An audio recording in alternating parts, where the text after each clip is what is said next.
నిన్ను ఎడబాయను అని ప్రేమతో పలికితివే.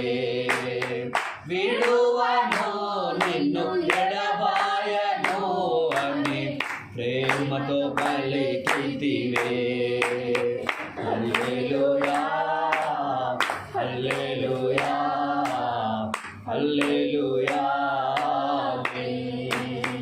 హల్లెలూయా హల్లెలూయా హల్లెలూయా ఆమేన్. యేసయ్యా నీవే నాకు ఆశ్రయం, నా దైవమా నీలో నేను నివసించేదా. పర్వతములో తొలగినా మెట్టాలన్నీ కదలినా, పర్వతములో తొలగి నన్ను నడిపించువాడనని. పర్వతములో తొలగినా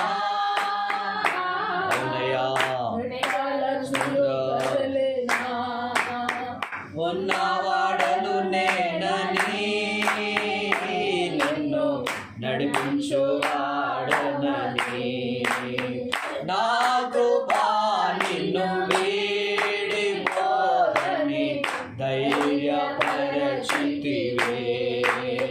నా కృపా నిన్ను వీడిపోదని ధైర్యపరచితివే.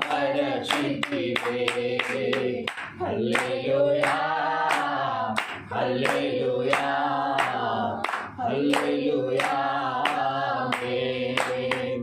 హల్లెలూయా హల్లెలూయా హల్లెలూయా ఆమేన్. యేసయ్యా నీవే నాకు ఆశ్రయం, నా దైవమా నీలో నేను నివసించేదా. యేసయ్యా నీవే నాకు ఆశ్రయం, నా దైవమా నీలో నేను నివసించేదా.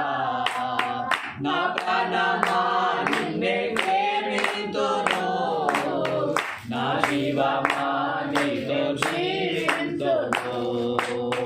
నా ప్రాణమా నిన్నే ప్రేమింతును, నా జీవమా నీలో జీవింతును. హల్లెలూయా హల్లెలూయా హల్లెలూయా ఆమేన్.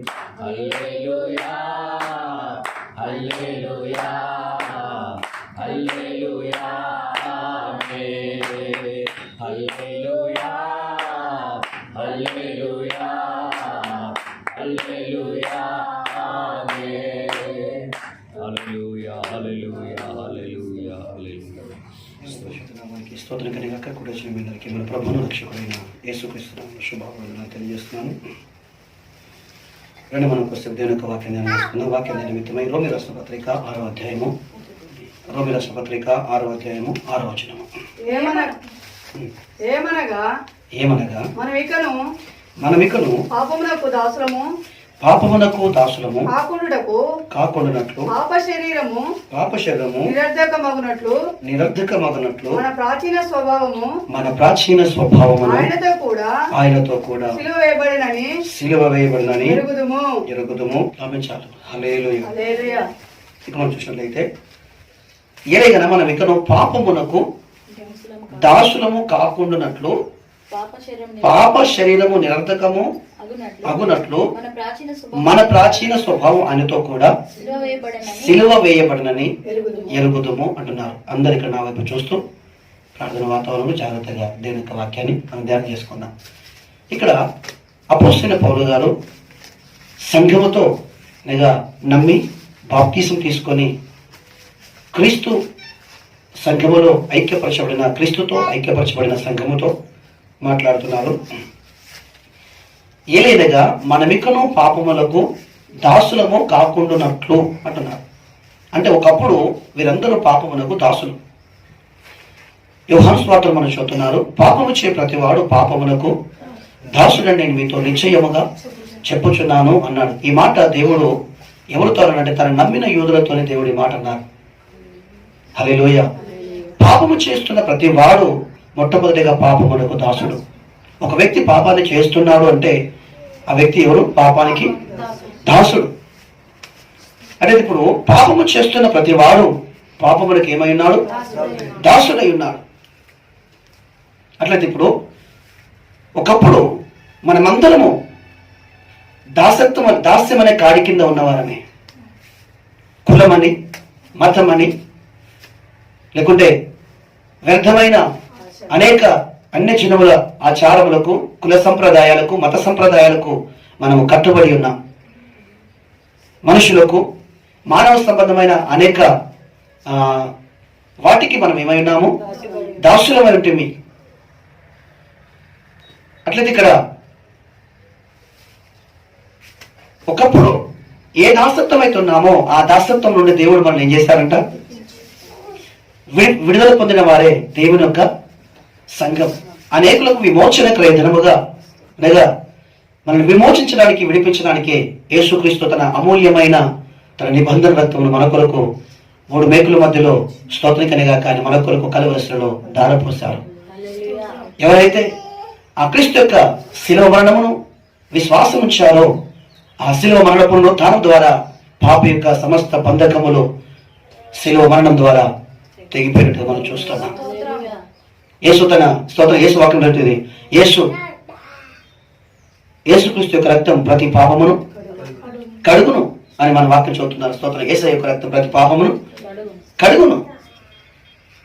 అట్లయితే ఆయన సకల విధమైన దుర్నీతుడు ఆయన మనలను, సమస్త కల్మషుడు ఆయన మనల్ని చేస్తుండు, విడిపించాడు. అంటే దేవుని యొక్క సంఘం ఎవరు అంటే స్తోత్రకరంగా పాటలు పాడేవారు కాదు, ప్రార్థించేవారు కాదు, ఉపవాసం ఉండేవారు కాదు, క్రిస్మస్, ఈస్టర్ అని ఆచార సంబంధమైన, మత సంబంధమైన భక్తిని చేయవారు కాదు. వారు సమస్త పాప దాస్య సంఖ్యల నుండి విడుదల పొందిన వారే దేవుని యొక్క సంఘం. ఇంకా మనం చూస్తే పైన ఒక మాట చదవండి, 2వ వచనం చదవండి. పాపము విషయమై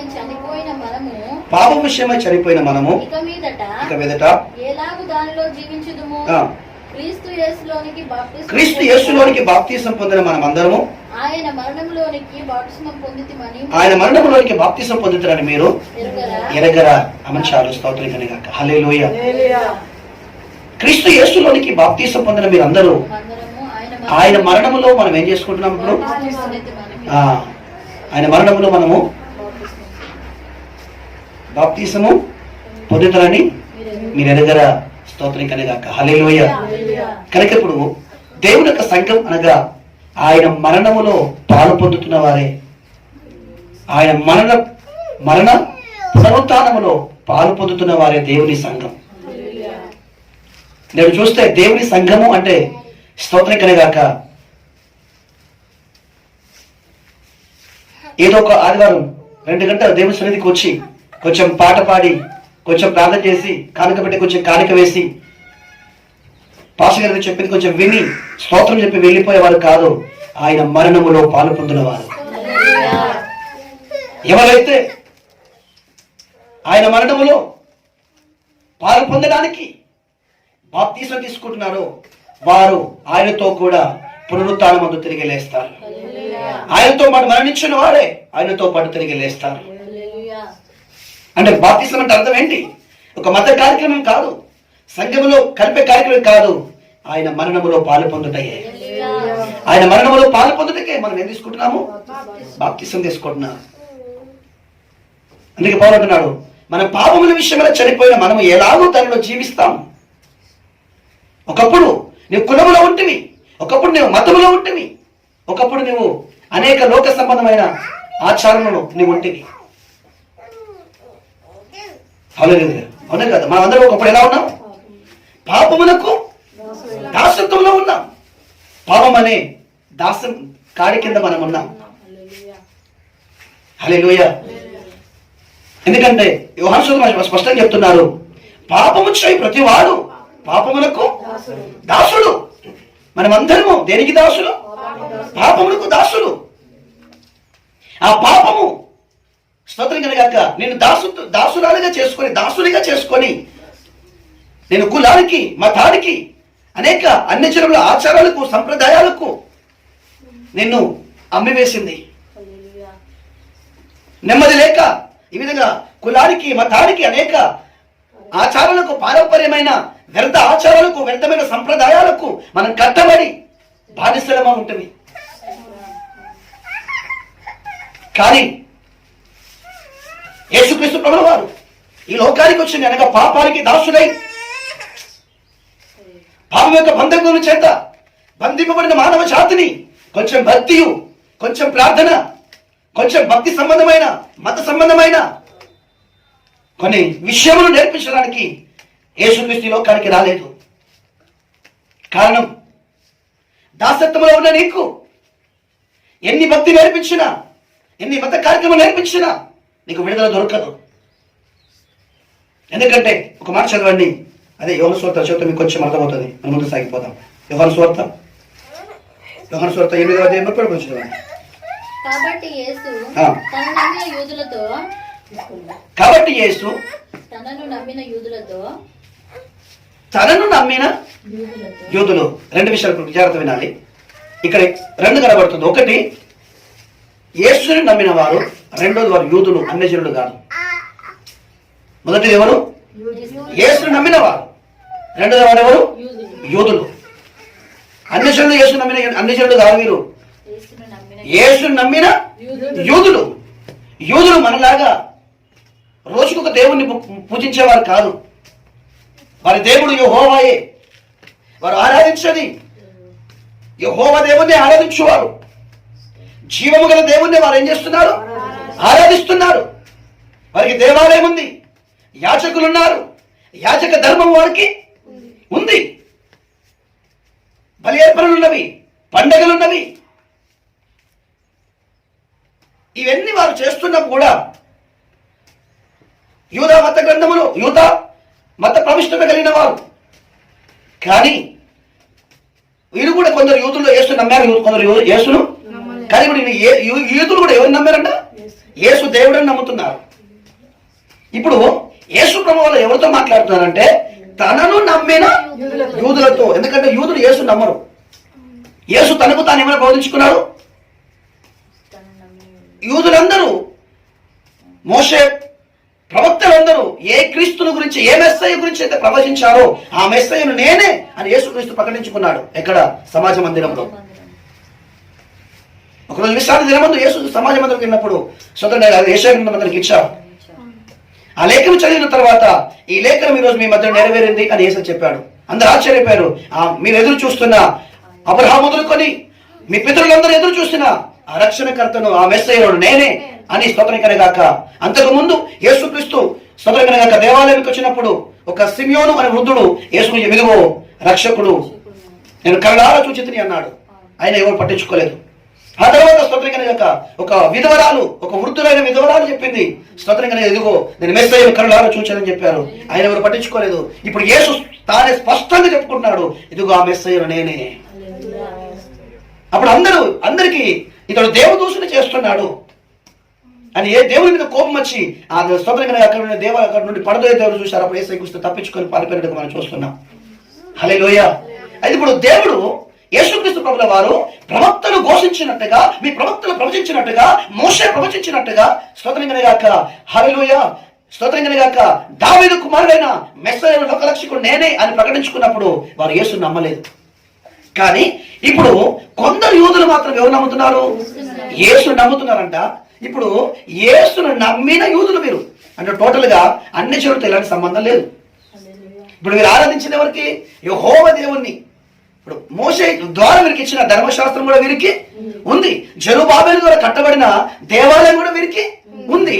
ఇప్పుడు ఎన్ని కలిగిన వారు వీరు మనలాగా స్తోత్రం పోషమనో కాశమనో ఎవరు విగ్రహాలు పూజ చేసేవారు కాదు. వీరు విగ్రహారాధికులు కాదు.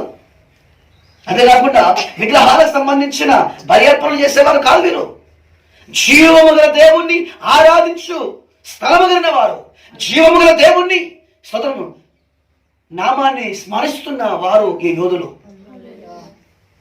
ఇప్పుడు వీరికి ఎన్ని యోగ్యతలు ఉన్నవి? ఒకరు వీరు జీవము గల దేవుణ్ణి ఆరాధిస్తున్న, ధర్మశాస్త్రం కలిగి, భక్తి కలిగి, స్తోత్రం దైవ సంబంధమైన అనేక స్తోత్రం కనుక కృపావరములు కలిగిన వారు ఎవరు? ఈ యూదులు. అందులో అందరూ యేసును నమ్మలేదు. అందరూ యేసుకు విరోధంగా తెలిస్తే వీరు మాత్రం వీరు యేసును దేవుడు అని నమ్మారు. వీరు యేసును నమ్మారంట. ఇప్పుడు యేసును నమ్మిన యూదులతోనే, అన్ని జనులతో కాదు, యూదులతోనే యేసు మాట్లాడుతున్నాడు. ఏమని మాట్లాడుతున్నాడు? మీరు నా వాక్యమందు నిలిచిన వారైతే, వీరు నన్ను నమ్మారు. మీరు నన్ను నమ్మిన యూదులే కావచ్చు, కానీ నా వాక్యమందు నిలిచిన వారు కాదు. నిజముగా నాకు శిష్యులై ఉండి సత్యమును గ్రహించెదరు. అప్పుడు సత్యం మిమ్మల్ని స్వతంత్రులుగా చేయునని చెప్పగా, వారు మేము అబ్రహాము సంతానము, మేము ఎన్నడూ ఎవనికి దాసులమై ఉండలేదే, మీరు స్వతంత్రులుగా చేయబడిద్దురు అని ఎలా చెప్పుచున్నావని ఆయనతో అనిరి. స్తోత్రం, హల్లెలూయా. ఇప్పుడు యేసుక్రీస్తు ప్రభువు వారు అంటున్నారు, తనను నమ్మిన ఈ యూదులతో ఏమంటున్నారంటే, మీరు నా వాక్యమందు నిలిచిన వారు కాదు. అంటే యేసయ్య యొక్క వాక్యాన్ని వారు వింటున్నారు, యేసయ్య యొక్క బోధ వారు వింటున్నారు, కానీ ఆ యేసు యొక్క బోధ ప్రకారంగా జీవించడానికి వారికి లేదు, మనసు లేదు. మీరు నా వాక్యమందు నిలిచిన వారైతే సత్యమును గ్రహించదరు. నాకు శిష్యులైన సత్యమును, ఆ సత్యము మిమ్మల్ని ఏం చేస్తుంది? స్వతంత్రులను చేస్తుంది. అంటే ఇప్పుడు మీరు స్వతంత్రులు చేస్తుంది అంటే దాని అర్థం ఏంటి? మీరు ఇప్పటికే దేనుకున్నారు, దాసత్వంలోనే స్వతంత్రులుగా చేసేదేంటి? ఇప్పుడు మీరు నా వాక్యమందు నిలిచితే సత్యాన్ని గ్రహిస్తారు. అప్పుడు సత్యము మిమ్మల్ని ఏం చేస్తుంది? స్వతంత్రులుగా చేస్తుంది. ఏంటి యేసు చెప్పిన సత్యం అంటే, సర్వలోక రక్షకుడైన యేసు నీవే అని నమ్మడే సత్యం.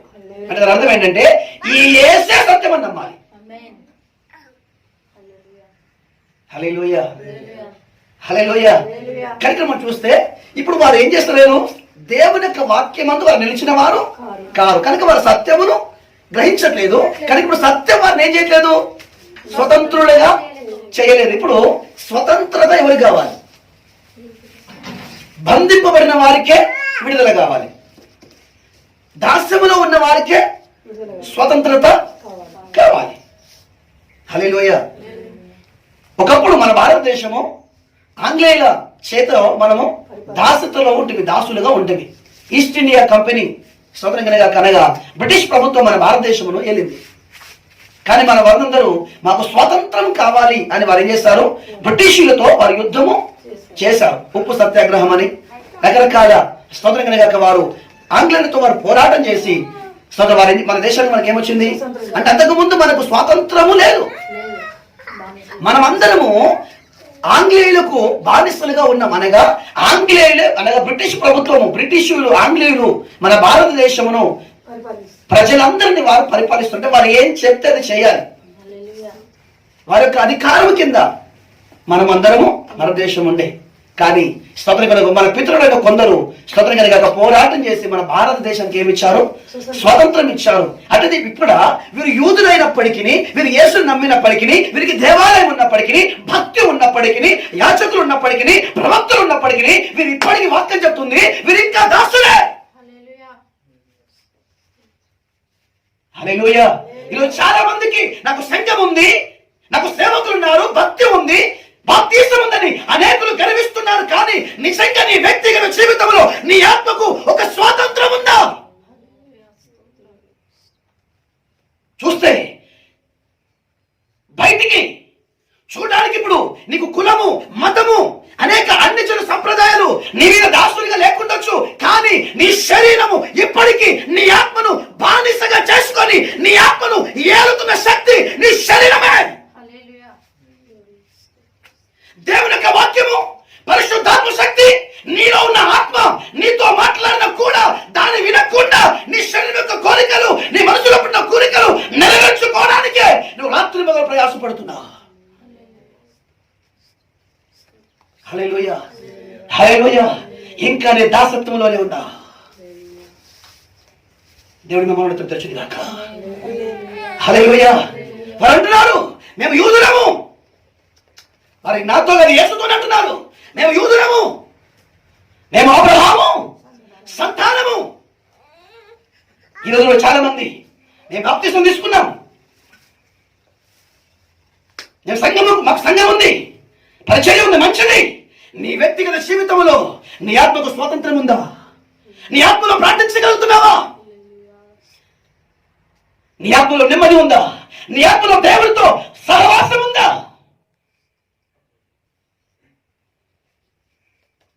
భక్తి అంటే చర్చికి రావడం, పాట పాడడం, కొంచెం ప్రార్థించడం, ఇదేనా నీ భక్తి? నిజంగా నీ అంతరంగములో దేవుని యొక్క స్వభావం, దేవుని యొక్క చిత్తం నీ అంతరంగం నెరవేర్చబడుతుందా? హల్లెలూయా. కనుక వారు అంటున్నాడు, మేము అబ్రహాము సంతానం కాదని ఎవరు చెప్పారు? యేసుక్రీస్తు మీరు అబ్రహాము సంతానం కాదని చెప్పలే. అవును, మీరు అబ్రహాము సంతానమే. అబ్రహాము ద్వారా పుట్టిన వారే కావచ్చు. మోషే ఇచ్చిన ధర్మశాస్త్రం మీకు ఉంది కాదని ఎవరు చెప్పారు? మీరు యూదులని నేను నమ్ముతున్నాను, మీరు అబ్రహాము సంతానం నేను నమ్ముతున్నాను, మీకు దేవాలయం ఉంది నేను నమ్ముతున్నాను, మీకు భక్తి ఉంది నేను నమ్ముతున్నాను, మీకు ప్రవక్తలు ఉన్నారు నేను నమ్ముతున్నాను, కానీ మీకు విడుదల స్వాతంత్రం ఉందా? కారణం పాపము చేయి ప్రతివాడు పాపములకు దాసుడైనాడు. నీ దాసత్వంలోనే ఉన్నావు. ఇంకా నీ చేసిన భక్తి, నీ ప్రవక్తలు, నీ యాజకులు, స్తోత్రం అంత మాత్రమే కాదు. హల్లెలూయా. నిన్ను స్వతంత్రురాలుగా నిన్ను మార్చలేకపోయింది. హల్లెలూయా. కనుక దాసుడైన వానికి స్తోత్రం కలిగాక ఎన్ని బోధించినా అదే దాసత్వంలో ఉంటాడు. అందుకే దేవుడు అంటున్నాడు, వారు అంటున్నారు మేము అబ్రహాము సంతానము, మేము ఎప్పుడు ఎవరికి ఎన్నడూ మేము దాసులుగా ఉండలేమంటున్నారు. అప్పుడు దేవుడు అన్నాడు, పాపము చేయు ప్రతివాడు పాపమునకు దాసుడు. హల్లెలూయా. పాపము చేయు ప్రతివాడు పాపానికి దాసుడు. ఇప్పుడు మీరు ఎవరికి దాసుడు? హల్లెలూయా. పాపానికి దాసుడు. ఇక్కడ పౌలు ఒక మాట అన్నాడు, మనం ఇకను పాపమునకు దాసులము కాకుండానట్లు అంటున్నాడు.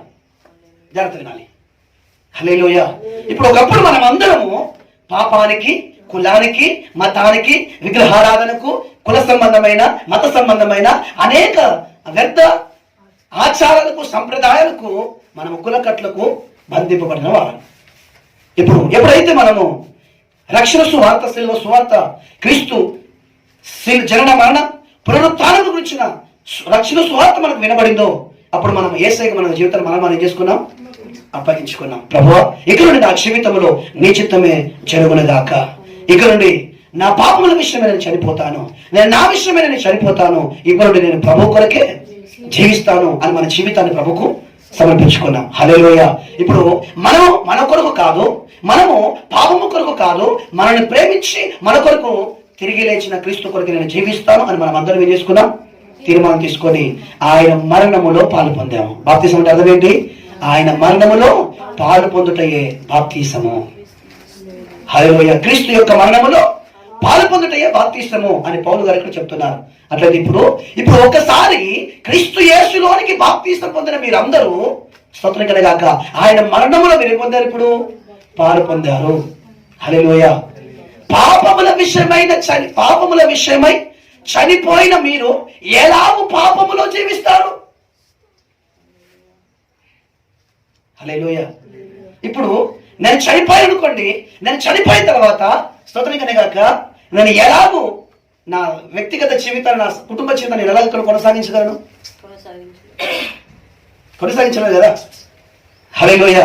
ఇప్పుడు నేను బ్రతికుంటేనే కొనసాగిస్తాను. ఇప్పుడు నేను పాపముల విషయమై ఏమైపోయాను? చనిపోయాను.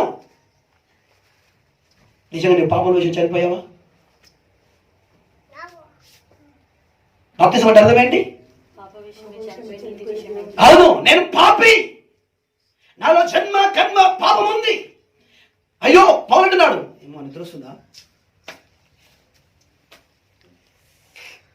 నేను పాపముల విషయమై చనిపోయి నేను నీతి విషయమై జీవించినట్లు పౌలు అన్నాడు. స్తోత్రం. అయ్యో నేను ఎంత దౌర్భాగ్యుడును.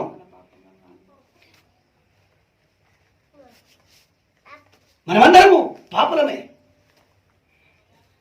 శరీరం యొక్కయు మనసు యొక్కయు కోరికలు మనం లోబడిన వారు. అట్లయితే ఇప్పుడు మనందరినీ దేవుడు మన పాప నియమము నుండి మనందరినీ విడిపించడానికి శిలువలో మరణించాడు. ఇప్పుడు శిలువ మరణం ద్వారా మనకు దొరికింది ఏంటనగా పాప మరణ నియమం నుండి మనకి ఏం దొరకాలి? విడుదల దొరకాలి. హల్లెలూయా. అంటే ఇప్పుడు పొగడున్నాడు, మనము ఇకను పాపమునకు దాసులము కాకుండానట్లు. అట్లయితే ఇప్పుడు ఒకప్పుడు మనం అందరము దాసులమే, కానీ ఇప్పుడు దాసులు కాదంట. ఒకప్పుడు ఈ రోమ సంఘంలో ఉన్న ప్రజలందరూ ఎవరు? ఒకప్పుడు దాసులు. దేనికి? పాపానికి, మత సంబంధమైన, కుల సంబంధమైన అనేక ఆచారాలకు, సంప్రదాయాలకు వీరందరూ ఎవరు? దాసులు.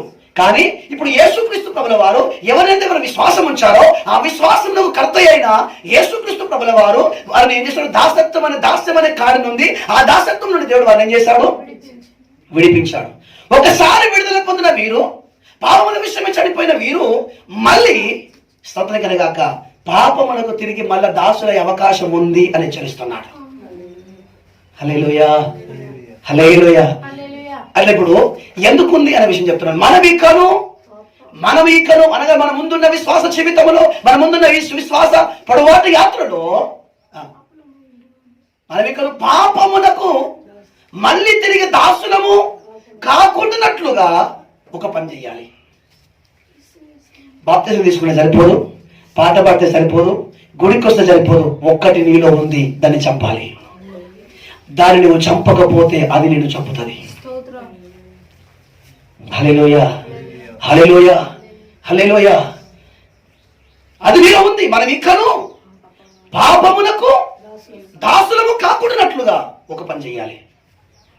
ఏంటి అంటే మన ప్రాచీన స్వభావము ఆయనతో కూడా సిలువ వేయాలి. హల్లెలూయా. ప్రాచీన పురుషుడు లేకుంటే ప్రాచీన స్వభావము ఆయనతో కూడా చేయాలి, సిలువ వేయాలి.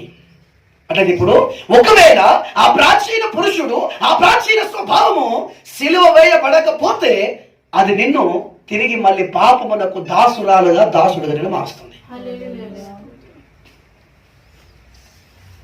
అవును కదా? కదా ఇప్పుడు పాల్గొన్నాడు, నా ప్రాచీన స్వభావం ఆయనతో కూడా, మన ప్రాచీన స్వభావం ఆయనతో కూడా ఏం చేయబడాలి? సిలువ వేయబడాలి. స్తోత్రం కనుక హల్లెలూయా. ఎందుకు సిలువ వేయబడాలి? మన పాపముల విషయమై చనిపోయి నీతి విషయమై జీవించినట్లు కనుక నేను స్తోత్రం కనుగాక నీతిగా, యథార్థంగా, పరిశుద్ధముగా నేను ప్రభు కొరకు జీవించాలి అంటే ఇప్పుడు నాలో ఉన్న ప్రాచీన పురుషుడు సిలువ వేయబడాల్సిందే. అవును కదా? అంటే ఇప్పుడు ఈ ప్రాచీన పురుషుడు ఎందుకు సిలువ వేయబడాలి అంటే ఈ ప్రాచీన పురుషుడు చెడిపోయినవాడు, పాడైపోయినవాడు. అనగా ఈ ప్రాచీన పురుషుణ్ణి సాతాను చెరిపివేశాడు. వాక్య రాయబడింది యోగంలో స్తోత్రం కనుగాక దేవుడు మనుషుని యథార్థవంతునిగా సృష్టించాడు. దేవుడు మనుషుని ఎట్లా సృష్టించాడు? యథార్థవంతునిగా సృష్టించాడు. కానీ మానవుడు నానా విధములైన తంత్రములు కల్పించుకున్నాడంట. ఏంటి? నానా విధములైన తంత్రములు కల్పించుకున్నాడు. కనుక ఈ నానా విధమైన తంత్రముల చేత ఈ ప్రాచీన స్వభావము చెడిపోయింది. ఎఫెసీయుల పత్రిక 4వ అధ్యాయం 24వ వచనం చదవండి. కావున మునుపటి ప్రవర్తన విషయంలోనైతే మోసకరమైన దురాశల వలన చెడిపో మీ ప్రాచీన స్వభావం వదులుకొని మీ చిత్తవృత్తి అందు నూతనపరచబడిన వారై నీతియు యథార్థమైన భక్తియు గలవారై దేవుని పోలికగా సృష్టింపబడిన నవీన స్వభావం ధరించుకునేవలెను. మునుపు ప్రవర్తన విషయంలో అయితే మోసకరమైన దురాశల వలన చెడిపోయిన ప్రాచీన స్వభావం. ఇప్పుడు ప్రాచీన స్వభావం ఏమైపోయింది? సపోజ్ మీకు అర్థంగా చెప్తాను. ఇప్పుడు నా పాత బట్టలు చిరిగిపోయినాయి. నా పాత బట్టలు ఏమంటారు మరకలతో, డస్ట్తో, మురికితో నిండిపోయింది. ఏం చేస్తాం? హల్లెలూయా. వదిలేవా? వదిలేని వాడు పిచ్చోడు. మీరు ఎవరు పిచ్చోని చూసారా? వెర్రి చూసారా పిచ్చోని? వాడు ఎప్పుడైనా గడ్డలు తీసుకుంటాడా? వాడు బట్టలు మార్చుకుంటాడా? వాడు స్నానం చేస్తాడా? కారణం ఏంటి? అంటే తన శరీరము, తన స్వతంత్రంగా ఎంత పాడైపోయినా, మురికైపోయినా తనకి ఏమనిపించట్లేదు? మురికి అనిపించట్లేదు. ఒకవేళ మురికి అనిపిస్తే ఏం చేస్తాడు? అది చెడిపోయింది అంటే మీ ఇంట్లో కొట్టుకుంటారా? చెడిపోయింది ఏదైనా మీ శరీరంలో కానీ, చెడిపోయింది ఏదైనా మీ ఇంట్లో కానీ, చెడిపోయింది ఏదైనా మీ దగ్గర ఉంటే మీరు ఉంచుకుంటారా? చెడిపోయిందని ఏం చేస్తారు? నేను చెడిపోయిన కూరగాయలు ఉంచుకుంటారా, పాడేస్తారు? నేను ఫ్రిడ్జ్లో పెట్టుకుంటారు. హల్లెలూయా. ఇప్పుడు ఇక్కడ చెడిపోయింది ఏంటి? బట్టలు కాదు, చెడిపోయింది ఏంటి? కూరగాయలు కాదు, చెడిపోయింది ఏంటంటే ఇప్పుడు మనసు చెడిపోయింది, స్వభావము చెడిపోయింది. ఏ స్వభావం అది? ప్రాచీన స్వభావం. ఎలా చెడిపోయింది? మోసకరమైన దురాశలు. ఈ మోసకరమైన దురాశలు ఆ అవ్వలో విత్తిన వాడు ఎవరు అనగా సాతాను. ఇది నిజమా అని ఒక డౌట్ పుట్టించి దేవుని ఆత్మకు విరోధమైన ఒక దురాలోచనలు, దుర్వ్యసనాలు అనగా దురభిప్రాయము ఎవరిలో పుట్టించారు? ఇప్పుడు అవ్వలో పుట్టించారు. ఏ మోసకరమైన అనగా అవ్వను మోసం చేసేదా, అవ్వకు లాభం చేసేదా? ఏ ఆశ అండి ఇది? మోసకరమైన దురాశ ఎవరిలో విత్తబడింది? ఇప్పుడు అవ్వలో విత్తబడింది. హల్లెలూయా. మాట నా ప్రియ సహోదరి సహోదరులారా, మీలో విత్తబడుతున్న మాటలు మోసకరమైనవా, మీ ఆత్మ క్షేమావృద్ధికరమైనవా మీరు గుర్తించాలి. హల్లెలూయా, హల్లెలూయా. ఎందుకంటే ఇప్పుడు అవ్వ స్వతంత్రనే కాక విత్తుతున్న వాడు ఎవడో, తన యొద్దకు వచ్చిన వాడు ఎవడో అవ్వ గుర్తించలేకపోయింది. ఒకవేళ అవ్వ గుర్తించుంటే అసలు అవ్వ కుటుంబం, ఆదామవ్వ కుటుంబము అనగా ఆదామవ్వ కుటుంబమైన మనం అందరం ఈరోజు ఈ విధంగా ఈ పాప కూపంలో పడి ఉండేవారం కాదు. అని వారు ఒకరి అవిధేయత వలన లోకమంతా శాపగ్రస్తముగా మార్చబడింది. హల్లెలూయా. ఓవా, నీతో మాట్లాడుతున్నవాడు ఎవడు?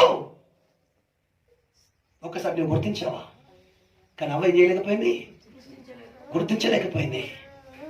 స్తోత్రకనగా హల్లెలూయా. అనగా మాట్లాడుతున్న వాడిని చూడలేదు కానీ మాటలు ఎంత మధురముగా ఉందో చూసింది. ఆ మాటకే ఏమైపోయిందంట? స్తోత్రకనగా ఆ మాటకు ఆమె ఆకర్షితురాలైపోయింది. ఆమె ఆకర్షింపబడ్డది. ఆ మాటకు ఆమె ఆకర్షింపబడి ఆకర్షితురాలైపోయి ఇప్పుడు ఏం చేసింది? మోసకరమైన దురాశల వలన ఆమె మనసు, తన స్వభావమును చెడిపివేసింది. హల్లెలూయా. ఇప్పుడు మోసకరమైన దురాశల వలన చెడిపోయిన మీ ప్రాచీన స్వభావమును దేవుడి వాక్యం ఏం చెప్తుంది? వదులుకొని ఇప్పుడు వదిలేయాలి. హల్లెలూయా. అది ఎవరిది అనగా అది మీది. మోసకరమైన దురాశల వలన చెడిపోయిన మీ మీ మీ ప్రాచీన స్వభావమును వదులుకోవాలి. అది మీ స్వభావం. అనగా ఆదాము వల్ల మీకు సంప్రదించిన మీ ప్రాచీన స్వభావం ఏం చేయాలి? ఇప్పుడు వదులుకోవాలి. ఎందుకు వదులుకోవాలి? మీ ప్రాచీన స్వభావం అది చెడిపోయింది కనుక.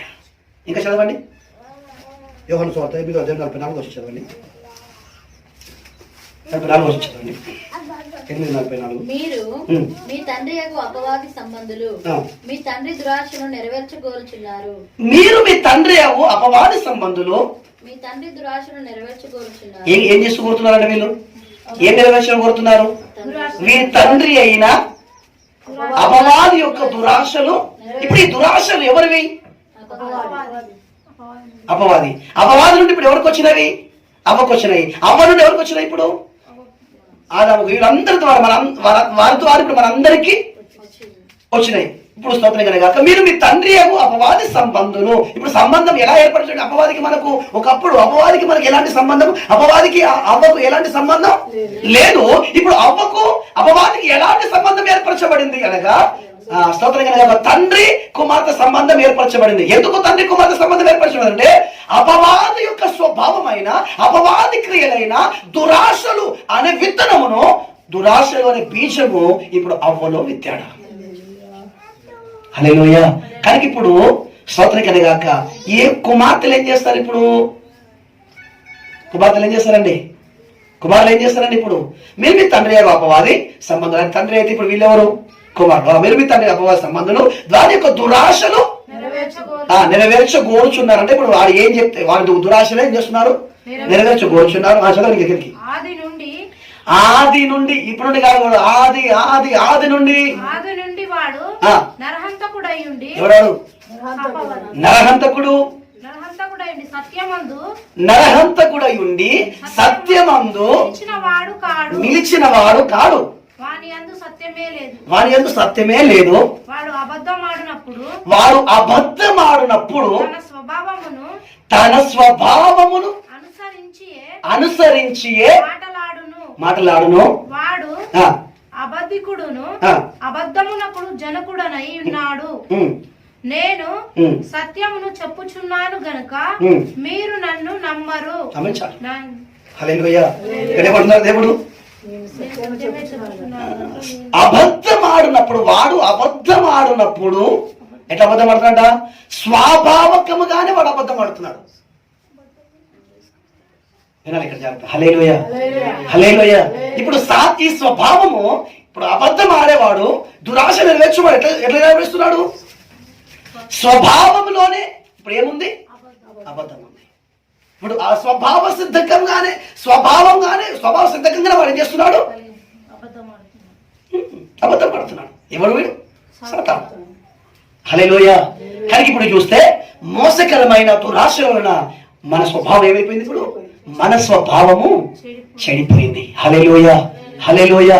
కానీ ఇప్పుడు ఈ చెడిపోయిన స్వభావమును మనం ఇంకా కలిగి ఉంటే మళ్ళీ ఆ చెడిపోయిన స్వభావము ఎక్కడ తీసుకుపోతుంది? నేను మళ్ళీ కాదమ్మా, నీ తండ్రి అయిన సాతాను గారిని తీసుకుపోతుంది. ఎందుకంటే వాళ్ళ తండ్రి ఎవడు? ఈ చెడిపోయిన స్వభావానికి కూడా తండ్రి ఎవడు? సాతాను, అపవాది. కానీ ఇప్పుడు చెడిపోయిన స్వభావం మనలో కలిగి ఉంటే ఈ స్వభావం ఏం చేస్తుంది? మళ్ళీ, ఎందుకంటే దానికి లింక్ ఉంది. హల్లెలూయా. కానీ ఇప్పుడు మళ్ళీ ఎక్కడ తీసుకుపోతుంది? ఇప్పుడు ఏం చేయాలి? ఇప్పుడు మరి దాన్ని వదులుకోవాలి. ఇక్కడ పౌలు అంటున్నాడు, వదులుకోవడం మాత్రమే కాదు, దాన్ని సిలువ వేయాలి అంటున్నాడు. ఎందుకు సిలువ వేయాలి అంటే, స్తోత్రం కనుక వదిలిపెట్టడం మళ్ళీ వస్తుంది. కుక్కను వదిలిపెడితే మళ్ళీ వస్తుంది ఇంటికి. హల్లెలూయా. వదలడం కాదు, స్తోత్రం కనుక వదిలిన నీవు దాన్ని చంపాలి. సిలువకి వేయాలి, చంపడానికి. హల్లెలూయా. అందుకే మన ప్రాచీన స్వభావం ఆయనతో కూడా స్తోత్రం కనుక ఇప్పుడు నా ప్రాచీన స్వభావాన్ని నేను సిలువకు వేస్తున్నా. ఎందుకు సిలువకు వేస్తున్నానంటే నా ప్రాచీన స్వభావము మోసకరమైన దురాశల వలన నా ప్రాచీన స్వభావము చెడిపోయింది కనుక దురాశల వలన చెడిపోయిన నా ప్రాచీన స్వభావము సిలువకు వేస్తున్నాను. మరి అట్లయితే ఇప్పుడు నా పరిస్థితి ఏంటి అనగా, నా ప్రాచీన స్వభావం అయితే సిలువకు వేస్తున్నాను, కానీ మరొక స్వభావం నాకుంది. ఏంటి ఆ స్వభావం అనగా క్రీస్తు స్వభావం దేవునికి ఇవ్వబోతున్నాడు. హల్లెలూయా. నూతన స్వభావం క్రీస్తు నిత్యు యథార్థమైన భక్తి గలవారే దేవుని పోలికగా సృష్టింపబడిన నవీన స్వభావమును ధరించుడి. ఆమెను స్తోత్రం కలుగాక. హల్లెలూయా. ఇప్పుడు ప్రాచీన స్వభావం విడిచిపెడుతున్నాము, నవీన స్వభావం అనగా మన స్వభావాన్ని విడిచిపెడుతున్నాము, క్రీస్తు స్వభావాన్ని మనం ధరిస్తున్నాము. హల్లెలూయా. ఎంతమంది కోరుతారండి ఇప్పుడు? హల్లెలూయా. ఇప్పుడు నాకేం కావాలి? ఇప్పుడు నీ ప్రాచీన స్వభావమేమో తిరిగి నిన్ను పాపమునకు దాసులా చేసేది, క్రీస్తు యొక్క స్వభావమేమో నిన్ను క్రీస్తు వలె మార్చేది. హెచ్కేలు గ్రంథం స్తోత్రం కలుగాక. హెచ్కేలు గ్రంథం 36:20 వచ్చాము. హెచ్కేలు గ్రంథము 36:26 వచనం. నూతన హృదయం నీకు ఇచ్చేదను, నూతన స్వభావమును మీకు కలగజేసేదను. చాలు స్తోత్రం కనుగాక. హల్లెలూయా. ఇప్పుడు దేవుడు వాగ్దానం చేస్తున్నాడు, ఒక నూతన స్వభావమును, ఒక నూతన హృదయమును నేను నీకు ఇస్తాను. హల్లెలూయా. ఏంటి ఆ నూతన స్వభావము, ఏంటి ఆ నూతన హృదయం అంటే, స్తోత్రం కనుగాక క్రీస్తు యొక్క స్వభావమే, క్రీస్తు యొక్క హృదయమే నీకు ఇవ్వబోతున్నాడు దేవుడు. అనగా స్తోత్రం కనుగాక సిలువలో ఒక ఆపరేషన్ జరిగింది. అందరూ మాట జాగ్రత్త వినాలి. మీకు కథ చెప్తా, ఈ వాక్యం మీకు కొంచెం అర్థం కావాలంటే. హల్లెలూయా. అట్లయితే ఒక వ్యక్తి, ఒక ఇంజనీర్, ఒక శాస్త్రవేత్త, ఒక సైంటిస్ట్ ఏం చేశాడంటే మన భారతదేశానికి వచ్చాడు. అయితే అతడు అమెరికా నుండి మన భారతదేశానికి వచ్చిన తర్వాత విమానం దిగి ఇప్పుడు తను ఉండే గెస్ట్ హౌస్కి వెళ్తున్నప్పుడు ఆ త్రోవ పక్కన స్తోత్రం ఒక పంది పిల్ల కనబడ్డది. ఏం కనబడ్డది? ఒక పంది పిల్ల కనబడ్డది. చాలా బాగుంది పంది పిల్ల చూస్తే. అయితే ఈ పందికి స్తోత్రం కనగాక అన్ని వసతులు ఉన్నాయి, ఏం తక్కువ చేయడు పందికి. కానీ ఈ పందికి ఇన్ని ఇచ్చినా కూడా ఆ పంది స్తోత్రం కనగాక ఒక రోజు ఏం చేసిందంటే ఈ యజమాని తన పని నిమిత్తము ఇటు కొంచెం బయటికి వెళ్ళిపోయాడు. ఈ పనివారు కూడా కొంచెం దాన్ని పట్టించుకోలేదు, తను వదిలిపెట్టారు. వెంటనే అది గేట్ ఓపెన్ చేసుకొని మళ్ళీ ఎక్కడ పోయింది అంటే తాను ఏ బురదలో నుండి వచ్చిందో తిరిగి అదే బురదలోకి వెళ్ళిపోయింది. హల్లెలూయా. తను ఏ బురదలో నుండి వచ్చిందో తిరిగి అదే బురదలోకి వెళ్ళిపోయింది. అప్పుడు యజమాని వచ్చాడు, ఇక్కడ ఎక్కడ అంటే ఎక్కడ కనబడదు. ఆఖరికి వెతికి చూస్తే మళ్ళీ ఎక్కడ ఉంది? బురదలో ఉంది. మళ్ళీ తీసుకొచ్చాడు, మళ్ళీ కడిగాడు, మళ్ళీ అన్నీ చేశాడు, మళ్ళీ అదే పని. అప్పుడు తనకు అర్థమైంది. హల్లెలూయా. ఇప్పుడు ఈ పనికి స్నానం చేపిస్తే కుదరదు, సెంటు రాస్తే కుదరదు, దీనికి పని మనుషులు నాకు కుదరదు. ఎందుకంటే తిను హృదయములో నుండి తిను ఆశించేది నేను ఇచ్చే ఇవేమీ కాదు. తిని ఆశించేది ఏంటి అంటే హృదయములో నిన్న స్వభావ సిద్ధకముగా తల్లి గర్భములోనే పుట్టినప్పుడే తల్లి గర్భములో వచ్చింది, దీనికి పంది స్వభావం వచ్చేది. ఇప్పుడు ఏం చేయాలి? ఇప్పుడు నేనేమైనా దీన్ని బాగు కోరితే, నేనేమైనా దీన్ని మేలు కోరితే ఇప్పుడు దీని స్వభావాన్ని మార్చాలి. హల్లెలూయా. స్వభావాన్ని మార్చకుండా అనగా తన గర్భములో తన తల్లి గర్భములో వచ్చినప్పుడే తల్లి స్వభావం దీనికి వచ్చేసింది. ఆ తల్లి స్వభావం ఏంటి? తన తల్లి పందే. పందికి పంది స్వభావం అవ్వదు, కుక్క స్వభావం వస్తుందా? కనుక హల్లెలూయా. ఇప్పుడు దీని మేలు నేను కోరితే ఇప్పుడు నేను ఏం చేయాలి? ఏం చేయాలండి? ఇప్పుడు సెంటర్ రాస్తే కుదురుతుందా? పని మనిషి పెట్టే కుదురుతుందా? దీని కొరకు నువ్వు ఏం చేసినా దీని బతుకు బాగుపడదు. ఇప్పుడు ఏం చేయాలనగా దాని స్వభావాన్ని మార్చివేయాలి. ఇప్పుడు దీని స్వభావాన్ని మార్చడానికి ఇప్పుడు నేను హాస్పిటల్ తీసుకెళ్ళాడు.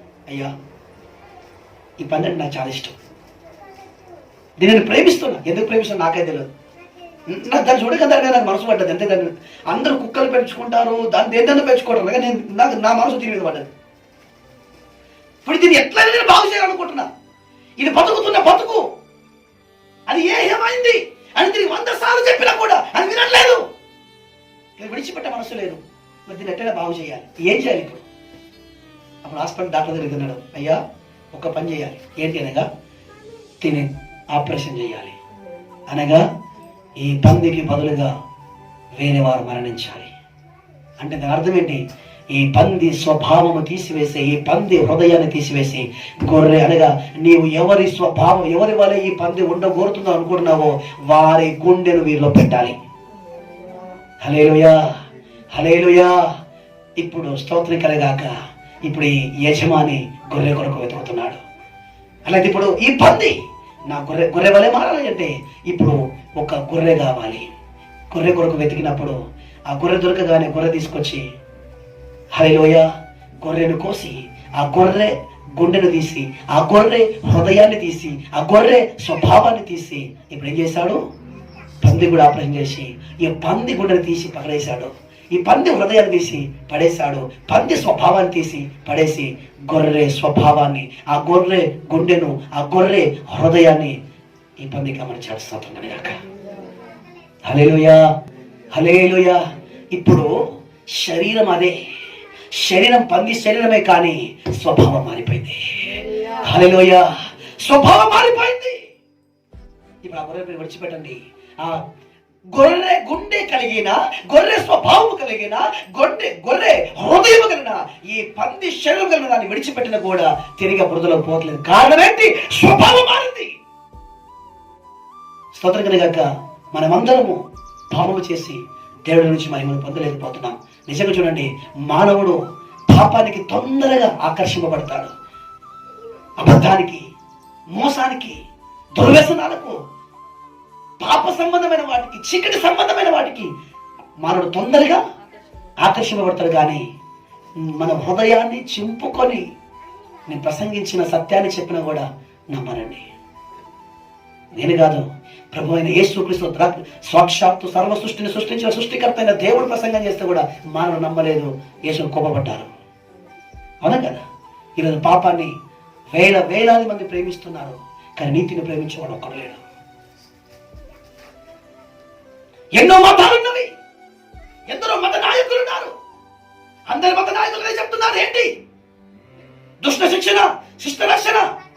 దుష్టుని శిక్షించాలి, దుష్టత్వాన్ని శిక్షించాలి. ఎన్నో కోర్టులు ఉన్నవి, ఎన్నో న్యాయస్థానాలు ఉన్నవి, ఎంతో మంది జడ్జిలు ఉన్నారు. కానీ న్యాయం ఎక్కడ? కారణం ఏంటి? మానవుని యొక్క హృదయం చెడిపోయింది. వాక్య స్పష్టంగా రాయబడింది, నరుని యొక్క హృదయ ఆలోచనలు కేవలం ఎల్లప్పుడూ చెడ్డవే. ఓ చెడిపోయిన మానవుడా, నువ్వు ఎప్పుడు ఆలోచించేది, నువ్వెప్పుడు చేసే పని, నీ వ్యక్తిగత జీవితంలో, నీ కుటుంబ జీవితంలో, నీ రహస్య జీవితంలో నిజంగా నువ్వు ప్రేమించేది వాక్య ధ్యానాన్ని కాదు, పరిశుద్ధాత్మని కాదు, దేవుని సన్నిధిని కాదు, పాపాన్ని వెతుకుతున్నావు. స్తోత్రం, హల్లెలూయా. పాపాన్ని ప్రేమిస్తూ, పాపాన్ని వెతుకుతూ అంటే మొట్ట అర్థమేంటి? పైకి భక్తురాలిగా, పైకి మంచివాడిగా కనబడాలి, కానీ నా అంతరంగంలో, నా లోపల నా ఎవరికి కనబడకుండా, నా భర్తకు, నా భార్యకు, నా పిల్లలకి, సంఘముకు, సేవకులకు, సమాజానికి కనబడకుండా లోపల పాపాన్ని ప్రేమిస్తున్న ఒక పాప స్వభావాన్ని కలిగి ఉండి భక్తం చేస్తున్నా. ఏమనుకుంటున్నా? నన్ను ఎవరు చూడట్లేదు కదా. హల్లెలూయా, హల్లెలూయా. దేవుణ్ణి ప్రేమిస్తున్నాడు, నిన్ను ప్రేమిస్తున్నాడు, కానీ నీ స్వభావాన్ని ప్రేమించట్లేదు, నీ బుద్ధిని ప్రేమించట్లేదు, నీ క్రియని దేవుడు ప్రేమించట్లేదు, నిన్ను ప్రేమిస్తున్నాడు. హల్లెలూయా, హల్లెలూయా. నిజంగా నీ గుండె మీద చేసుకొని చెప్పు, స్తోత్రం. పైకి మంచివాడిగా కనబడుతున్నాను, పైకి భక్తులుగా కనబడుతున్నాము, పైకి చూస్తే నీతిమంతులుగా కనబడుతున్నారు, కానీ మోషే దేవుని సన్నిధిలో అంటున్నాడు, అయ్యా నీ ముఖ కాంతిలో నా రహస్య పాపములు కనబడుచున్నవి. నాలోనే ఇంతవరకు ఈ పాపం ఉందని సరిగ్గా నాకు కూడా తెలియదు ప్రభువా, నీ సముఖంలోకి వచ్చినప్పుడు నాకు కనబడింది. మోషే ఏడుస్తున్నాడు, పౌలు రొమ్ము కట్టుకున్నాడు, అయ్యో నేను ఎంత దౌర్భాగ్యుడును, ఇంటి మరణకు లోనకు నా శరీరం నుండి, నా స్వభావం నుండి ఎవరు విడిపిస్తారా? ఈరోజు ఈ ఏడుపు ఎవరికి లేదండి. హల్లెలూయా, హల్లెలూయా, స్తోత్రం. అయితే నేను చూస్తే మన గదించిన మనం విన్నాం ఉదయకాలము, శరీర సంబంధమైన శుభ్రం అనుకుంటున్నాం. అనగా మన శరీరంలో కొన్ని మార్పులు, అనగా దేహమును చెడుపు వాటిని, చుట్ట, బీడి, సిగరెట్, వ్యభిచారము, తాగుడు, ఇవన్నీ నీ దేహమును చెడిపేవి. నీ దేహమును చెడుపు వాటిని తీసివేసుకుంటేనే మానవ మనసు కాదు, నీ ఆత్మను అపవిత్రపరుస్తున్నా, నిన్ను తిరిగి పాపములకు దాసులుగా చేస్తున్న నీ ప్రాచీన స్వభావము సిలువ వేయబడును గాక.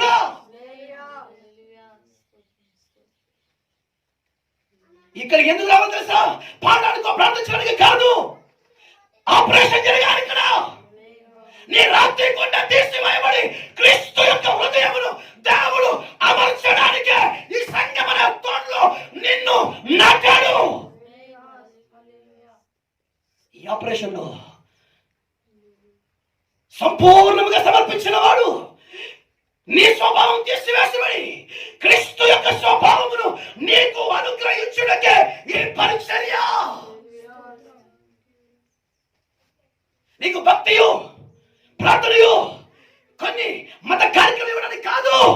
ఇదిగో నీ చెడిపోయిన, పాడైపోయిన నీ స్వభావాన్ని తీసివేసి క్రీస్తు యొక్క స్వభావమును నీకు ఇవ్వడానికి దేవుడు నాకు ఇచ్చిన అభిషేకం. హల్లెలూయా. ఆపరేషన్ చేయాలంటే నిన్ను నీవే సజీవయాగముగా సమర్పించాలి.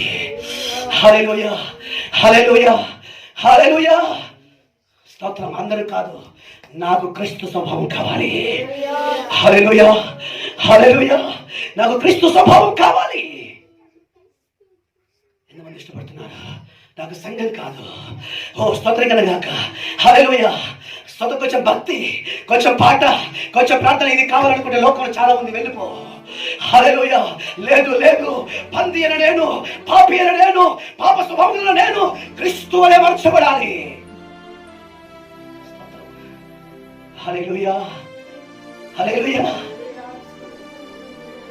అయితే ఒక నిర్దోషమైన కొరత కావాలి.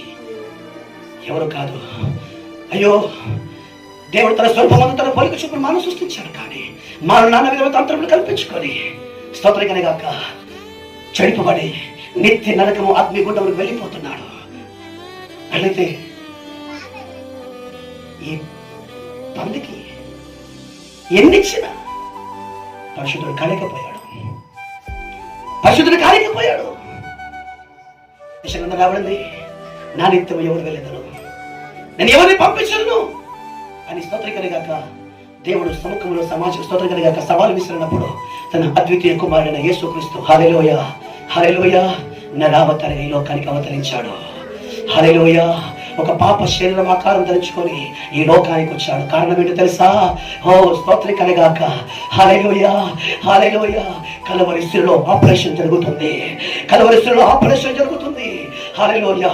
అరికాలు మొదలుకొని నెత్తి వరకు గాయములు స్తోత్రకరిగాక. తలకు మొదలుగిటము, పక్కలో బల్లెం పోటు స్తోత్రకరిగాక. కుర్రా దెబ్బల చేత అతను గాయపరచబడుతున్నాడు, చించబడుతున్నాడు. హల్లెలూయా. అతని నలగొట్టుటకు యెహోవాకి ఇష్టమాయెను. కారణం ఏంటి? ఎందుకు నలగొడుతున్నాడు అనగా, ఓ నా కుమారుడా, నీ ఎందుకు నేను ఆనందిస్తున్నాను. కారణం ఏంటి తెలుసా? నీ గుండెను తీసివేసి ఇదిగో వాళ్ళు పెట్టబోతున్నాను. హల్లెలూయా హల్లెలూయా. స్తోత్రకరిగాక. ఈరోజు నూతన హృదయం సిద్ధంగా ఉంది, నూతన గుండె సిద్ధంగా ఉంది, నూతన మనసు సిద్ధంగా ఉంది. అయితే మనం చేయాల్సింది ఒకటి, నీ పాత బతుకును పాతి పెట్టి హల్లెలూయా విడిపించుకొని క్రీస్తు హల్లెలూయా అనుగ్రహించడగా నీ స్వభావాన్ని వదులుకొని క్రీస్తు స్వభావాన్ని నేను ధరించడానికి సిద్ధంగా ఉన్నావా? అందుకని నూతన హృదయం నేను ఇచ్చాను అని తండ్రి వాగ్దానం చేశాడు యేసుక్రీస్తు ప్రవక్త ద్వారా.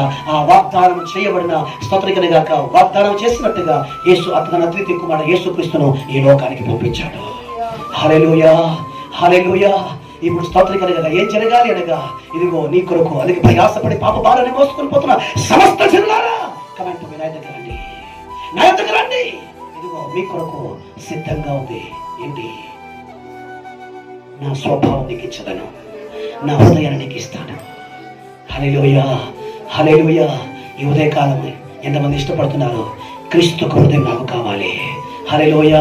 నేను పాపములకు దాసుని కాకున్నట్లుగా, నా పాప శరీరము నిరర్థకం ఉన్నట్లుగా నా ప్రాచీన స్వభావం ఆయనతో కూడా సిలువ వేస్తాను. అంటే దాని అర్థం ఏంటి తెలుసా? నా చెడిపోయిన దురాశల వలన చెడిపోయిన నా ప్రాచీన స్వభావాన్ని స్తోత్రకరిగాక ఆ గొర్రె పిల్లకి ఇచ్చేసి స్తోత్రకరిగాక ఆ గొర్రె పిల్లలో పెట్టేసి ఆ గొర్రె పిల్లలో ఉన్న ఆ నూతన స్వభావమును ఆ నూతన హృదయమును నేను తీసుకుంటాను. ఇది నాలో జరగనుగాక. హల్లెలూయా. ఇది జరగాలి. ఒకవేళ ఇది నీలో జరగకపోతే నువ్వు విడవబడ్డ తథ్యం. హల్లెలూయా హల్లెలూయా. అందుకే వాక్యం అడిగింది స్తోత్రకరిగాక. చదవండి, ఒక మాట చదవండి. స్తోత్రం రోమీ రాసిన పత్రిక 8వ అధ్యాయం.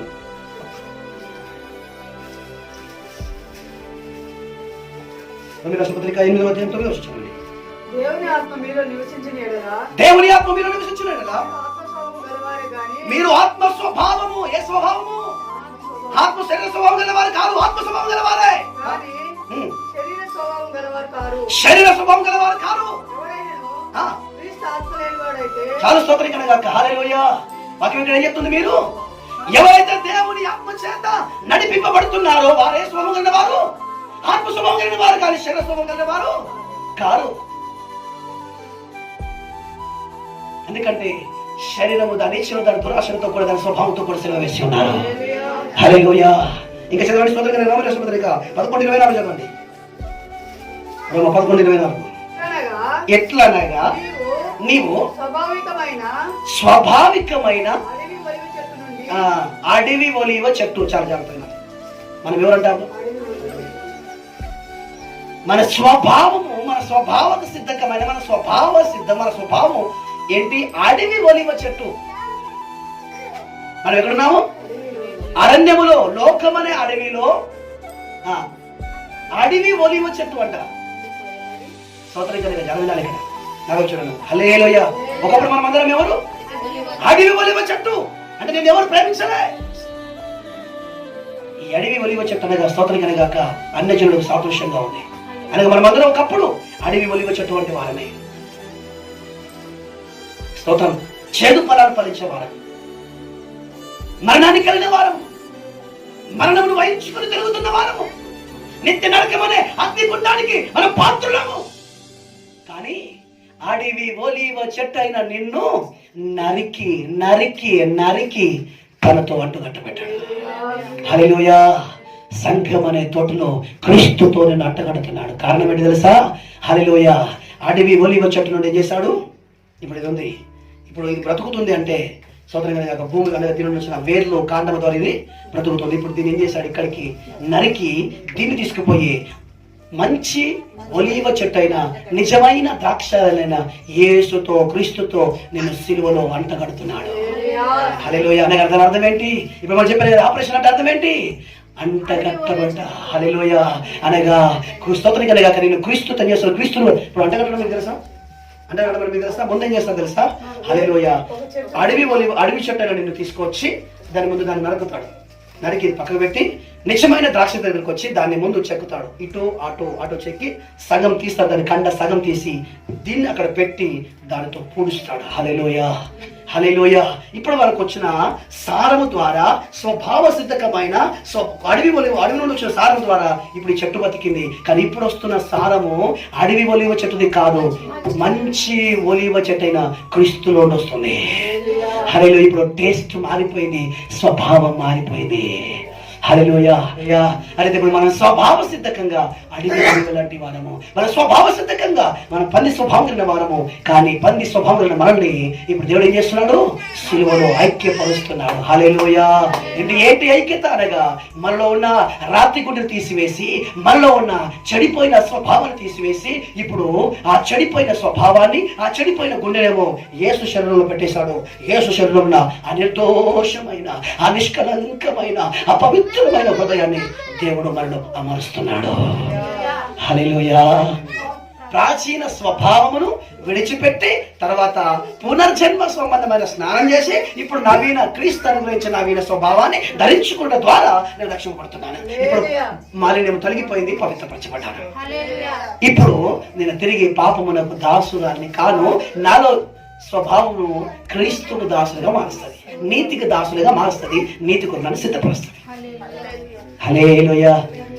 ఈ వాక్యము వినడం మాత్రమే కాదు, ఇది నా జీవితంలో ఈ పని జరగాలి. హల్లెలూయా. ఇది వింటే సరిపోదు, ఇది క్రియ జరగాలి. అదేవిధంగా నీ జీవితంలో చెడిపోయింది నీ స్వభావము. చెడిపోయిన స్వభావం మారకుండా ఎన్ని మారినా ఏం ప్రయోజనం? గుడి మారింది, భక్తి మారింది, కానీ బతుకు మారదు. బతుకు మారనంటే బతుకును చెడిపివేసిన నీ ప్రాచీన స్వభావమును వదులుకొని క్రీస్తు యొక్క స్వభావాన్ని ధరించుకో. అందుకే కాబట్టి మీ స్వభావం వదులుకో, అప్పుడు క్రీస్తు స్వభావం ధరింపజేస్తాడు. హల్లెలూయా. ఇప్పుడు నా స్వభావం ఏమవ్వాలి? ఎవరేయాలి? అది స్వతంత్రం కనుక హల్లెలూయా. పాస్టర్ గారు తెలిసింది, నా స్వభావం నేనేయాలి, నీ స్వభావాన్ని వేయాలి. హల్లెలూయా. హల్లెలూయా. అందుకే చెప్పాడు, మీ మునపడిపోవడం విషయం మోసకరమైన దురాశలను చెడిపోయిన మీ ప్రాచీన స్వభావమును వదులుకొని ఏడవదులుకోవాలి. మీ చెత్త మీరు చెడిపోయిందని ఏడ పడేయరు. చెడిపోయింది పడేసిన ఒక స్థలం ఉంది. హల్లెలూయా. అక్కడ కాలబెడతారు. అట్లయితే వదులుకునే స్థలం సిలువ. కనుక మిమ్మల్ని మీరు ఉపేక్షించుకొని మీ సిలువనెత్తుకుని నన్ను వెంబడించుడి. హల్లెలూయా. ఎందుకు అనగా చెడిపోయిన దాన్ని అక్కడ సిలువ వేయాలి. ఆ సిలువలో ఇప్పుడే స్వతం వేలాడుతున్న ఇద్దరు ఆపరేషన్ వెళ్ళవద్దా? ఇద్దరు పక్క పక్కనే ఉంటారు. చెడిపోయిన గుండె వెళ్ళినోడు అక్కడే ఉన్నాడు, బాగున్న గుండె కూడా అక్కడే ఉన్నాడు. ఇద్దరికి ఆపరేషన్ థియేటర్లో ఉన్నారు, ఇద్దరు పడక మీద ఉన్నారు. ఒకడు బతికొస్తున్నాడు, ఒకడు పోతున్నాడు. హల్లెలూయా. అట్లయితే సిలువలో హల్లెలూయా నా ప్రాచీన స్వభావం పోయింది, యేసున నూతన స్వభావం నాలోకి వచ్చింది. హల్లెలూయా. ఇది నీలో జరగాలి. ఇది నీలో జరగకపోతే నీవు కూడా ఇక్కడ ఉండవు. దీన్ని సంవత్సరం నా సేవా జీవితంలో ఎంతో మంది చూశాను, ఎంతో మంది వచ్చారు. హల్లెలూయా. ఎంతో మంది పోయారు. కారణం ఏంటి? ఆపరేషన్ థియేటర్లోకి రాగానే భయపడుతున్నారు. హల్లెలూయా. హల్లెలూయా.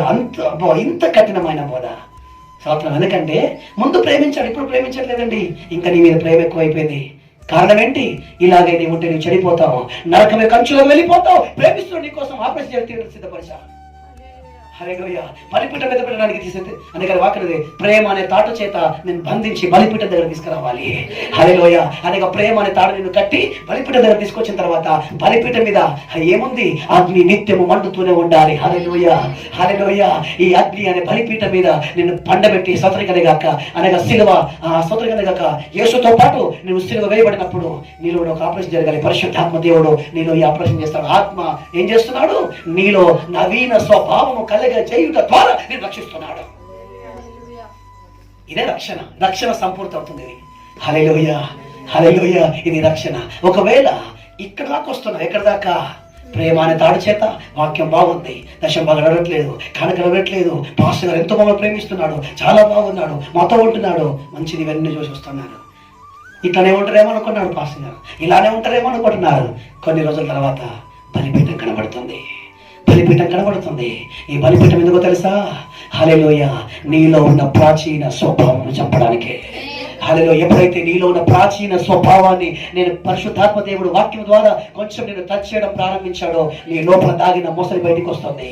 అప్పుడు ద్వేషం బయటికి వస్తుంది, కోపం బయటికి వస్తుంది. హల్లెలూయా. స్తోత్రం కనుక ఉగ్రురాలు అయిపోతావు, ఉగ్రుడైపోతావు. హల్లెలూయా. హల్లెలూయా. దేవుడు ఈ మహిమగా పరిచయ తోడును గాక.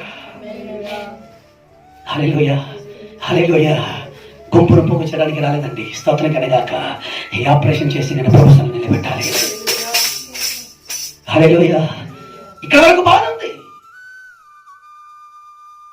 ఒక బీడు పులాన్ని తీసుకొని ముళ్ళ తుప్పలతో గచ్చ పుల్లతో ఇప్పుడు మీకు చూసారు ఈ స్థలం ఎట్లుందో చూడడానికి ఇప్పుడు గడ్డి మొక్కలు కనబడుతుంది. కానీ ఒక్కసారి జేసీబీ పెట్టి ఒకసారి స్తోత్రం కనుక వేలతో సహా పెక్కలించడం ప్రారంభించండి. లోపల గడ్డ సర్పం బయటకు వస్తుంది. తేళ్లు, కప్పలు, నక్కలు, కుక్కలు, పందులు, ఇంతవరకు ఈ పొదలో దాగిన సమస్తం ఒక్కొక్కటి ఏమవుతాయి? వస్తాయా బయటికి? దాడి చేస్తే చేయవా? అయినా పర్వాలేదు. ఈ పొలము శుద్ధి చేయబడాలి. మంచి స్తోత్రం కనుక విత్తనములు నీలో విత్తబడాలి అనగా శ్రేష్టమైన పంట మంచి ద్రాక్ష ఫలముని ఫలించాలి అంటే క్రీస్తు నీలో విత్తబడాలి. క్రీస్తు నీలో మలవాలి అంటే నీ బీడు భూమి దున్నాలి. ఎందుకు వాక్యం పడింది? మీ బీడు భూమిలో విత్తనములు చల్లక నీ బీడు భూములు దున్నుడి. ముళ్ళ తుప్పల్లో విత్తనములు చల్లకు. ముందు దాన్ని దున్ని హల్లెలూయా అతన్ని కాల్చివేసి సిద్ధపరిచి అప్పుడు క్రీస్తు నీలో విత్తుతాడు. హల్లెలూయా. మీరు అనుకుంటున్నారు బాప్తిసం తీసుకోవడం ద్వారా అయిపోయింది అనుకుంటున్నారు. బాప్తిసం తీసుకోవడం ద్వారా ప్రారంభమవుతుంది ఆపరేషన్ ప్రారంభం. హల్లెలూయా. ఈ బాప్తిసం తీసుకున్నారు పోయినట్టు కారణం ఏంటి? అక్కడ స్టార్ట్ అవుతుంది ప్రసవ పరిచర్య. అందుకే మారిపోయాడు. హల్లెలూయా. హల్లెలూయా. స్తోత్రం. హల్లెలూయా. బాప్తిసం కారణం అంటే అర్థం ఏంటి తెలుసా? ఇప్పుడు దేవుడు నిన్ను కొన్నాడు. ఈ పొలం నేను కొన్నా, రిజిస్ట్రేషన్ చేసుకోలే. ఇప్పుడు ఇది నాది. ఇల్లు కట్టలేదు. ఇప్పటి వరకు ఇల్లు కట్టలేదు. కొనడానికి బేరం జరిగింది. వీలబెట్టి కొన్నాడు. ఇప్పుడు బాప్తిసం ద్వారా నేను క్రీస్తు సమర్పించుకున్నావు, అంగీకరించావు. అప్పుడు క్రీస్తు నేను అంగీకరించాను. ఓహో అట్లా ఇప్పుడు నన్ను అంగీకరించుకున్నావు బిడ్డ.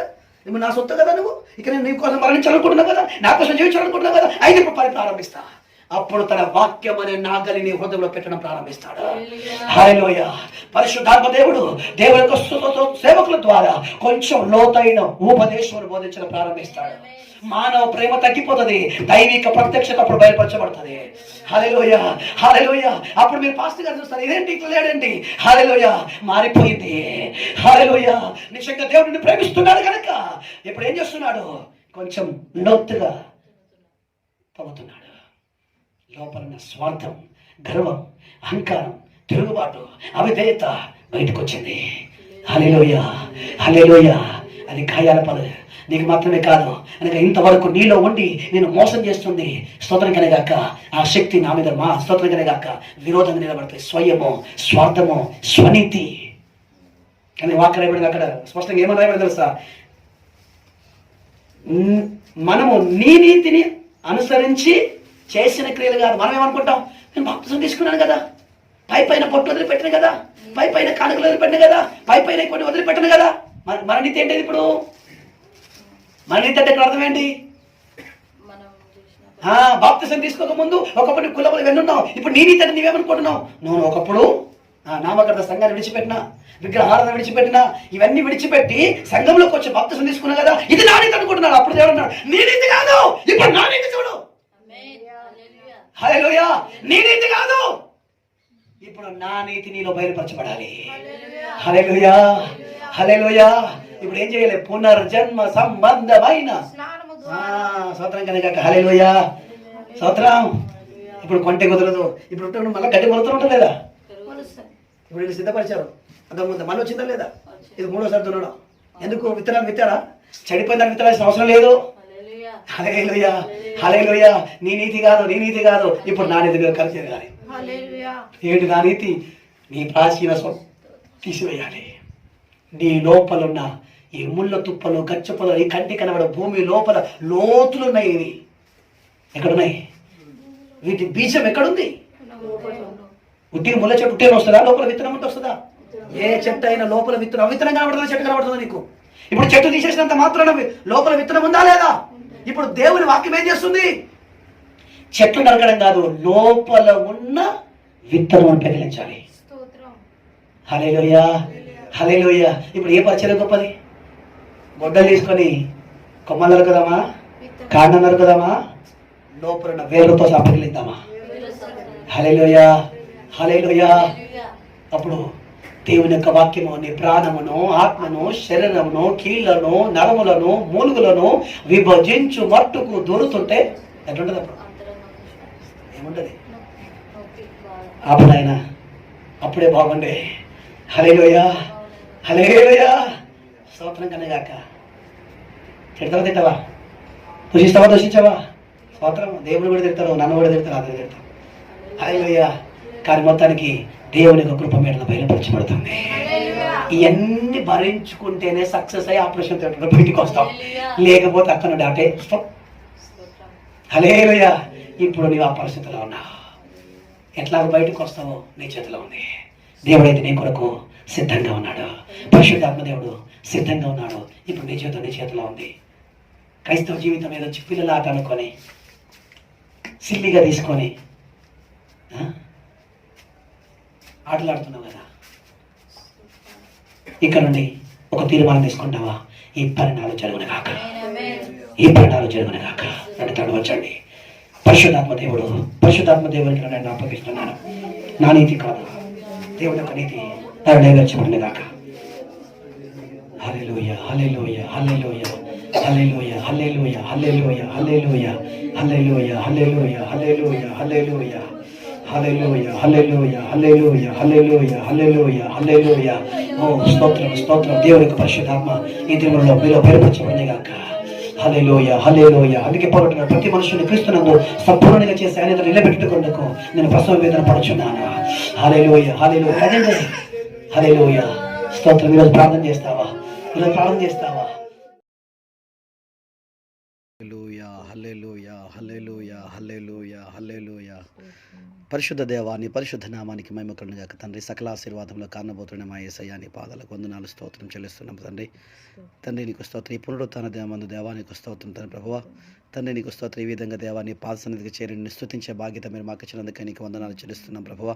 ఇంతవరకు దేవాన్ని స్తుతి ఆరాధన ద్వారా తండ్రి నీకు స్తోత్రం. తోడుగున్న దేవానికి స్తోత్రం తండ్రి ప్రభువా. ఈ వాక్యం ద్వారా మాతో మాటలు ప్రతి మాటను బట్టి నీకు వందనాలు, స్తోత్రం చెల్లిస్తున్నాం దేవా. తండ్రి నీకు స్తోత్రం. మానవునైతే నీవు యథార్థవంతునిగా సృష్టించుకున్నావు, కానీ ప్రభువా మనుషుడు నానా విధమైన తంత్రములు కల్పించుకుని ప్రభువా నీకు స్తోత్రం చెల్లిస్తున్నాం ప్రభువా. తండ్రి నీకు స్తోత్రం. చెరపబడి ప్రభువా ప్రతివాడు తమ స్వకీయమైన దురాశల చేత ఇడువబడి మరలు కొలుపబడి ప్రభువా మోసకరమైన దురాశల చేత దేవానికి స్తోత్రం చెల్లి ప్రభువా. మానవుని యొక్క స్వభావం చెరపబడి ఉండగా ప్రభువా నీకు స్తోత్రం తండ్రి ప్రభువా. తండ్రి నీకు స్తోత్రం. చెడిపోయిన మా ప్రాచీన స్వభావమును దేవా మేము వదులుకొని ప్రభువా తండ్రి చిత్తవృత్తి ఎందు నూతన పరచబడిన వారమే దేవా. ఒక నవీన స్వభావమును దేవా మీరు మాకు ధరింపచేయండి దేవా. తండ్రి నీకు స్తోత్రం తండ్రి ప్రభువా. మా ప్రాచీన స్వభావం దేవా నీతో కూడా సిలువ కొట్టడానికి దేవా నీకు స్తోత్రం తండ్రి ప్రభువా. మీరే ఒక నవీన స్వభావం మేము ధరించుకోవడానికి దేవా నీ కృప మీరు మాకు అనుగ్రహించండి దేవా. మా ప్రాచీన స్వభావం తీసివేయండి దేవా. మా పాప స్వభావం తొలగించండి దేవా.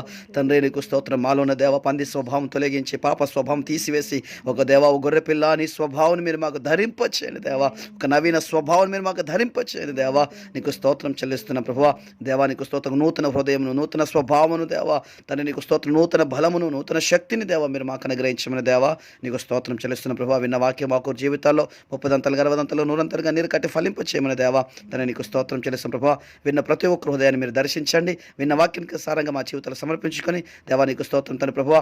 ఆ వాక్యానికి మేము విధేయత చూపినట్లుగా నీకు కృప దయచేయమని దేవా నీకు స్తోత్రం చెల్లిస్తున్న. బలహీనలు బలపరచండి, కృంగిన వారు లేవనెత్తండి, అనారోగ్యంతో ఉన్న బిడ్డలు ముట్టి స్వస్థపరిచి ఆయురారోగ్య బిడ్డ అనుగ్రహించమని, సంఘాన్ని మీరు పరిశుద్ధపరిచి పవిత్రపరిచి మీ రాజ్యం కొరకు మీరు ఆకలి కొరకు సిద్ధపరచమని మమ్మల్ని అందరినీ సంఘమును మీ చేతికి సమర్పిస్తూ సమస్త ఘనత మహిమ ప్రభావం నీకు చెల్లిస్తూ యేసు పరిశుద్ధ నామములో వేడుకుంటున్నాం తండ్రి. మన ప్రభుని యేసు కృపయు, దేవుని యొక్క ప్రేమయు, పరిశుద్ధాత్మ యొక్క నిండు సహవాసం మనందరికీ సకల పరిశుద్ధులకు సదాకాలంతో నడిపించును గాక. ఆమేన్, ఆమేన్, ఆమేన్. యేసు రక్తమే యేసు నామమే సుఖ సంపూర్ణ విజయం కలుగును గాక. అపవాది అనంత క్రియ నాశనం అవును గాక.